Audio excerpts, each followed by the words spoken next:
Bem, meus amigos e amigas, vamos continuar conversando sobre economia, batendo nosso papo sobre economia. Peço que faça inscrição no canal, que ative as notificações no YouTube, botem lá o polegar no YouTube, isso é sempre muito bom, muito legal, muito reconfortante para o nosso trabalho, tá? Bem, infelizmente nós entramos no mundo de guerra, né? A guerra da Ucrânia explodiu tem 5 dias, né? A invasão da Rússia na Ucrânia, mudou o cenário global, mudou o cenário para a economia brasileira, enfim.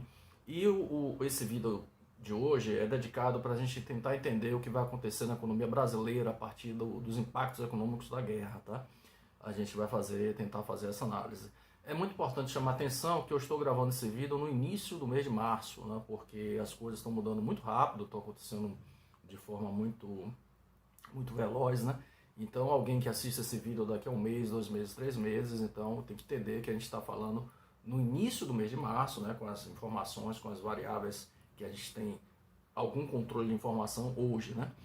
Portanto, nosso objetivo é esse, é falar um pouco sobre esse impacto. Bom, a primeira coisa que a gente tem que ter em mente é que para entender o impacto da guerra, né, na economia brasileira, a gente tem que ter um ponto de partida, né? Porque a gente vai tentar entender o que vai acontecer no Brasil a partir da guerra, mas considerando uma situação dada, uma situação anterior antes da guerra, né? Tá certo? Uma coisa muito importante que eu preciso ressaltar é que o mundo sofreu muito no ano de 2020 por causa da crise da Covid, né?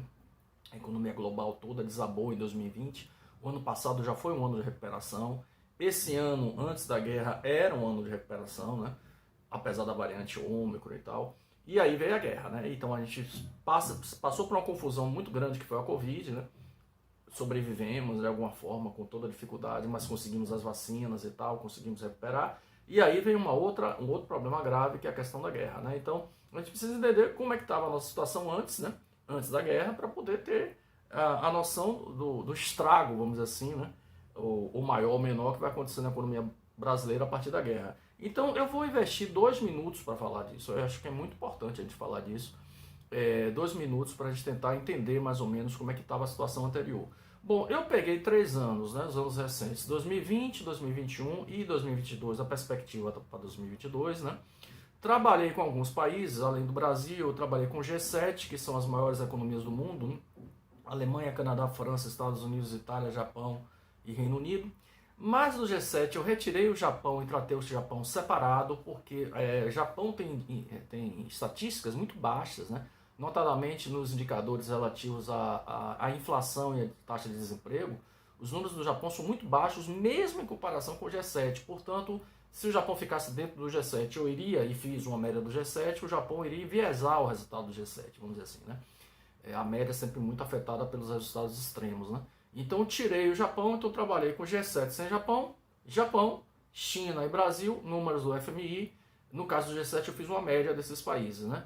E marquei de amarelo os piores resultados ano a ano aí. Então, em 2020, crise da Covid, o pior resultado em crescimento do PIB foi o G7 sem Japão, que caiu numa média de 6,7% do PIB. Algumas economias mais, outras menos, mas essa é uma média.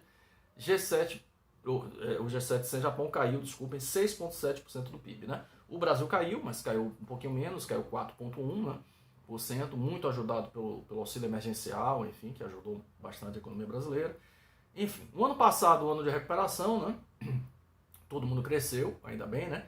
O Brasil conseguiu crescer 4,5%, ainda não saiu o resultado oficial, mas estima que vai ser mais ou menos isso. Mas o pior resultado foi o Japão, apesar de ser um resultado 2,4%, o Japão não é ruim necessariamente, né?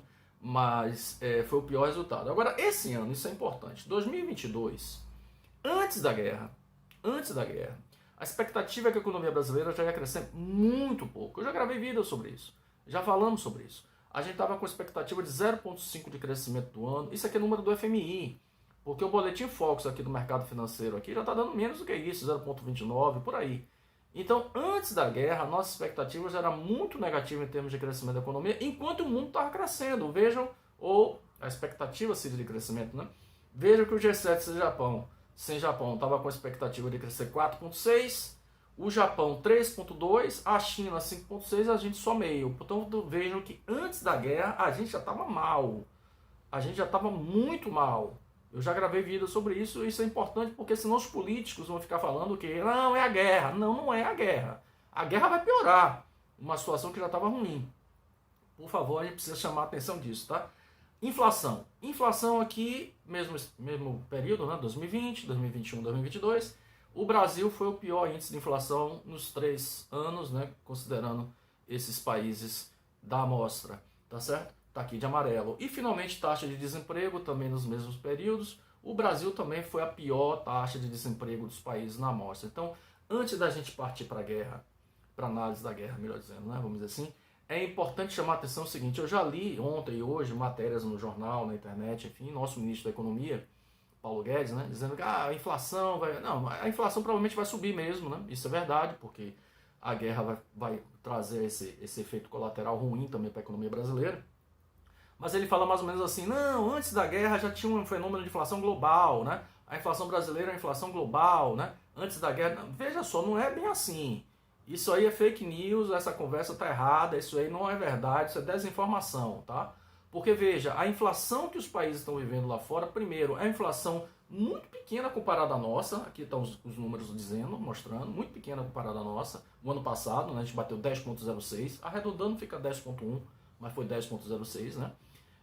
E veja, a inflação dos Estados Unidos, a inflação de China, a inflação de Reino Unido, são taxas de inflação decorrentes de excesso de economia ativada, portanto, de baixo desemprego. É aquela história: você tem inflação alta, que é uma coisa ruim, alta para os padrões dele, mas não chegam nem aos pés da nossa, tá? Os padrões dos países do G7, mas não chegam nem próximo da gente.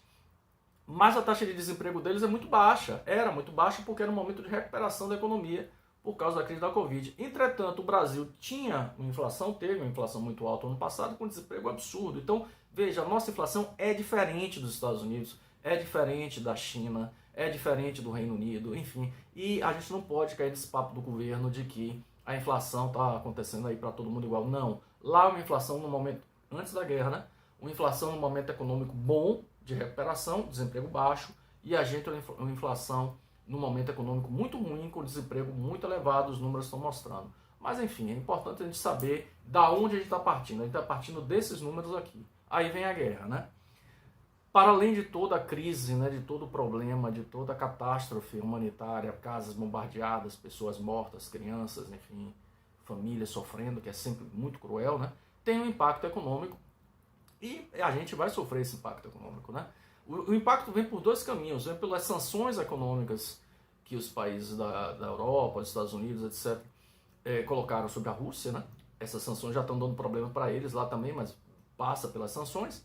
Mas passa também pela questão dos produtos, que a Rússia é uma grande exportadora. A Rússia é uma grande exportadora. A Rússia e Ucrânia, elas juntas, os 2 países, exportam 30% do trigo e 20% do milho no mercado mundial. Veja só, 30% do trigo mundial e 20% do milho sai de Rússia e Ucrânia, né? A Rússia, além disso, é uma grande exportadora de petróleo e gás para a Europa, né? E aí já vai aumentar também, então já está aumentando o preço de milho e trigo, já está aumentando o preço de petróleo e gás, né?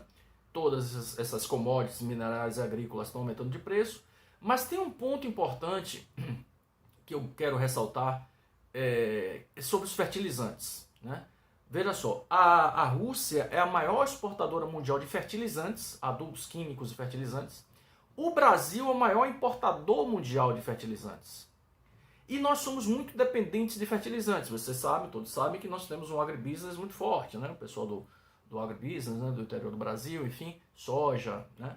Etc. E a gente precisa desses fertilizantes. Então, esse gráfico aqui, eu fiz esse gráfico para a gente ver a nossa dependência na questão dos fertilizantes. São números do CEACESP, da ANDA. CEACESP é o Sindicato da Indústria de Adubos e Corretivos Agrícolas do Estado de São Paulo, que eu peguei na internet, e a ANDA, Associação Nacional para a Difusão de Adubos. Esse primeiro gráfico aqui, essa linha verde, essas colunas verdes, melhor dizendo, né, de 2000 até 2020, isso aqui é o quê?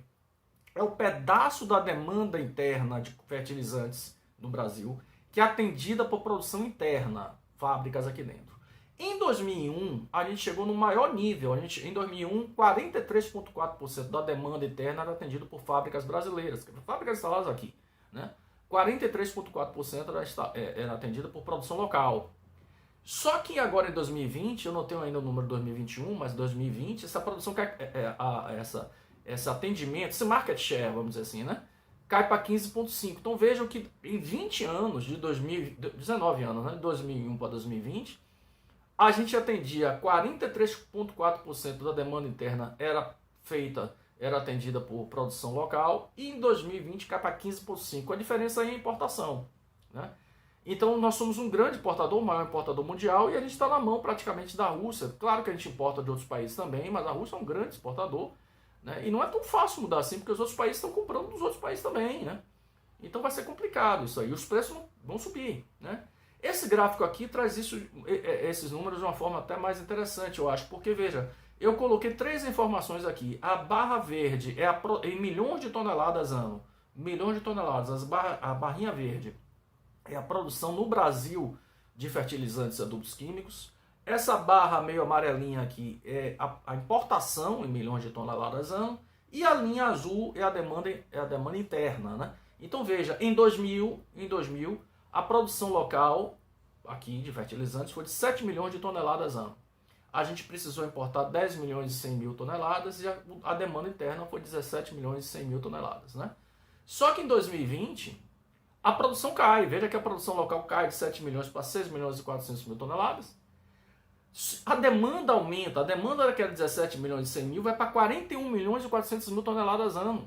Olha como cresce a demanda local, a demanda brasileira, a demanda interna por fertilizantes. Cresce num ritmo, a demanda cresceu 246,5% nesse período. Só que a nossa produção cai, né? Caiu 8,6%, cai de 7 milhões para 6 milhões e 400 mil.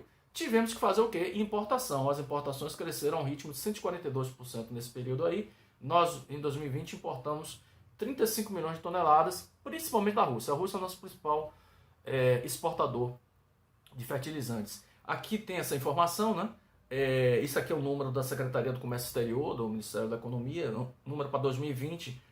24% da nossa importação de fertilizantes veio da Rússia, seguido de Canadá, China, Marrocos e Estados Unidos. Ou seja, a Rússia está na frente. Então veja, o impacto no Brasil vai ser aumento de preço de milho e trigo, que vai ser no mundo inteiro, aumento de preço de gás e petróleo, que vai ser no mundo inteiro, aumento do preço dos fertilizantes, que vai ser no mundo inteiro, né? E isso vai bater muito forte na economia brasileira. Agora veja só, se a gente já estava mal antes, se a gente parte de uma situação ruim antes, como eu mostrei no início, né? Péssimo número de crescimento do PIB, alto desemprego e a inflação também alta, né? O ano passado foi mais alta até. A tendência é que as coisas vão piorar. A gente provavelmente vai ter aumento de taxa de juros nos bancos centrais no mundo inteiro, né? Porque o risco global vai fazer com que os bancos centrais acabem aumentando taxa de juros, enfim, para segurar suas moedas. É possível isso. Aqui a gente provavelmente vai ter aumento de Selic, não tenha dúvida. E isso vai ser mais complicação para a economia brasileira. Ou seja, a guerra não vai ajudar ninguém, né? Além do caos humanitário, da miséria humana criada pela guerra, né? Em termos econômicos vai ser muito ruim. Para o Brasil, para o mundo inteiro, a gente aqui vai ter mais inflação, taxa de juros mais alta, mais desemprego e a economia andando mais devagar. É triste dizer isso, mas é a realidade dos fatos, né? Mas antes da guerra já estávamos mal. A gente, infelizmente, vai piorar com a guerra, a não ser que a coisa se resolva rápido, espero que sim, né?